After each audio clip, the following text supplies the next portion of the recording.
Twirl in the money pop shop for a lemon and baby gon' smell blood tread every minute road wave when the people no feel when they hit it every time I see a beat at Hai, Assalamualaikum warahmatullahi wabarakatuh dan salam sejahtera buat penonton-penonton anda di sana yang sedang menonton rancangan MMZ Property Studio.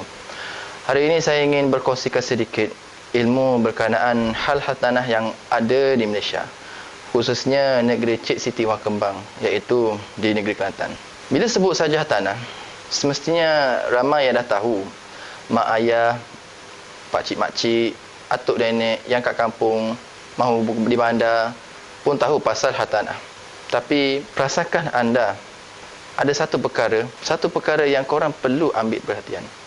Benda ini asal saja, tapi ramai yang salah anggap dan tersilap faham dan ragu-ragu bila kita sebut pasal geran anda, ataupun kita panggil apakah milik geran anda, title milik geran anda. Topik kali ini saya ingin berkongsikan sedikit dan membahaskan pengetahuan yang saya ada miliki, iaitu tentang kenalilah suratan hak milik geran tanah anda.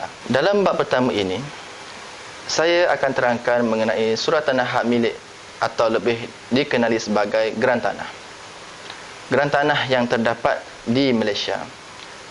Jenis hak milik geran ini boleh ditentukan melalui 3 faktor, iaitu 1. Salinan hak milik. Yang kedua, tempat hak milik didaftarkan. Dan yang ketiga, hak milik. Pertama, salinan hak milik. Salinan hak milik sebenarnya di setiap lot-lot tanah, sama ada korang beli atau menerima harta pusaka atau lain-lain lagi perkara, ia mempunyai 2 salinan hak milik asal yang telah dikeluarkan oleh pejabat tanah ataupun penjabat pendaftar hak milik. Kita ada 2. Yang pertama, Register Document Title atau kita panggil RDT. Kebiasaan dipegang oleh pejabat tanah. Manakala yang kedua pula, Issue Document Title, kata singkatan IDT. Ianya kebiasaan diberikan kepada pemilik berdaftar. Kedua, tempat hak milik didaftarkan. Setiap negeri di Malaysia mempunyai 2 jenis pejabat yang menguruskan dan menyimpan suratan hak milik, iaitu pertama pejabat tanah dan galian, dan yang kedua pula pejabat tanah dan jajahan ataupun kita panggil pejabat tanah jajahan daerah. Yang pertama, pejabat tanah dan galian atau kita panggil PTG. Pejabat tanah dan galian di setiap negeri hanya ada 1 pejabat sahaja. Kebiasaan pejabat tanah dan galian terletak di bangunan SUK di ibu negeri tersebut. Contohnya Kelantan, ibu negerinya Kota Baru.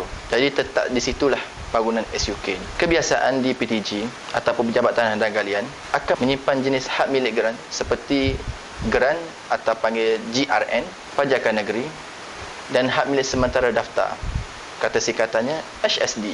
Baik, yang kedua pula adalah pejabat tanah dan jajahan ataupun daerah. Pejabat tanah, jajahan atau daerah akan terletak di setiap daerah-daerah dalam sesebuah negeri tersebut. Pejabat tanah juga turut menyimpan jenis-jenis hak milik tanah seperti geran mukim, dalam kurungan kita panggil GM, pajakan mukim, dan hak milik sementara mukim, kata singkatan HSM. Kita pergi ke pula bab yang ketiga, iaitu hak milik. Hak milik ni ada 2, sama ada hak milik sementara dan juga hak milik tetap. Kita bincang dulu bab hak milik sementara.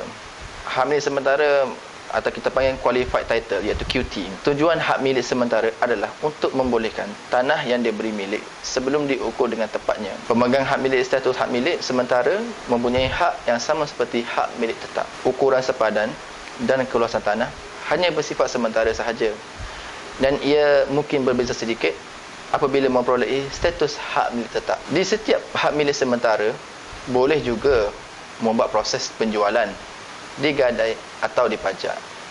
Walau bagaimanapun, anda mesti ingat, hak milik sementara tidak boleh dipecah sepadan, pecah bahagi, penyatuan tanah serta pembagian serata. Cara yang mudah saja nak kenal hak milik sementara adalah melalui tengok pada gerak anda yang seperti saya paparkan, iaitu HSM atau HSD, nombor PT seperti yang saya paparkan.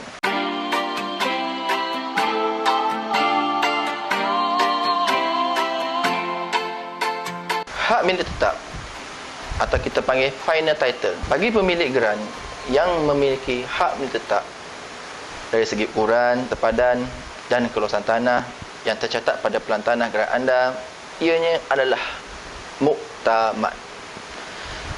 Tanah anda juga boleh untuk penjualan, digadai ataupun dipajak. Selain itu, tanah anda juga turut dibenarkan untuk dipecah sepadan, pecah bahagi, penyatuan tanah serta pembahagian serata. Cara-cara nak anda lebih mengenali hak milik status geran yang memiliki hak milik tetap adalah dengan mencari perkataan geran atau kurungan GRN, geran mukim, pajakan negeri, pajakan mukim dan nombor lot.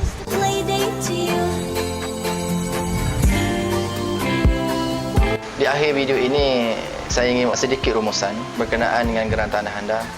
Kenalilah gerak anda seelok-eloknya dan anda juga perlu mengambil berat dan perhatian yang lebih terhadap gerak anda. Sekiranya video ini bermanfaat buat anda semua, mohon tekan button like dan share serta subscribe di channel YouTube saya. Terima kasih. Assalamualaikum warahmatullahi wabarakatuh. It's getting hard to breathe under the sheets with you.